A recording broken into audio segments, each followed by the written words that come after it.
எந்தெல்லாம் வாங்கினுக்குறோம்? எல்லாம் வாங்கிட்டேன். நான் தான் உங்களுக்கு ஓட்டு போட மாட்டேன். போறேன். நான் தான் ஓட்டே போடுவேன். எங்க வீட்டுக்காரையும் போட மாட்டா, யாருமே போட மாட்டாங்க. நீ என்ன போ என்ன பேர்? யாரு பேரு? முருகனா? முருகன் மகன் பேரு.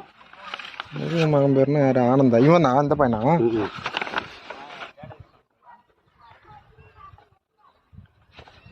ஆனந்தனா? ஆனந்தா தான் போட்டிருக்குது. ஆனந்தகுமாரன் போட்டுக்கிறேன். ஆனந்தகுமார் போடும். ஆனந்தகுமாரா? எத்தனை பேர் சேர்த்துக்கிறா? எத்தனை பேர் சொல்லி அத்தனை பேர் இருக்கிறானல்ல? 50 பேர் காட்டி கையெழுத்து. 50 பேர் ஓட்டு போட்டுடுறாங்க இப்போ. அவருக்கு கணக்கு எடுக்க வேலை போடுறாள் ஓட்டு. விஜய் உங்களுக்கு சீமானுக்கு வராங்க. சீமானெல்லாம் ஒரு இதே கிடையாது. இப்படி நீ ஆளு அவ்வளோ வாண்டடா ஏன் சேர்த்துற? கேட்டு சேர்த்தணும்ல. சேர்றீங்களா, விருப்பமா இருக்குதா, கொள்கை பிடிச்சிருக்குதா அப்படின்னு. அதெல்லாம் அப்படி கேட்கறதில்ல. ஏன் பின்னே அப்படி ஓட்டு போடுறது, ஆட்சிக்கு வர்றது? அதெல்லாம் வந்து அப்படி கேட்கறதில்ல. போடுறேன் 3 பங்கு வந்துடும். 3 காய்க்கு 3 போட ஏன்னா போடணும். காசு கொடுத்தா போட்டுருவாங்க. காசு தான். அப்ப ஏதாவது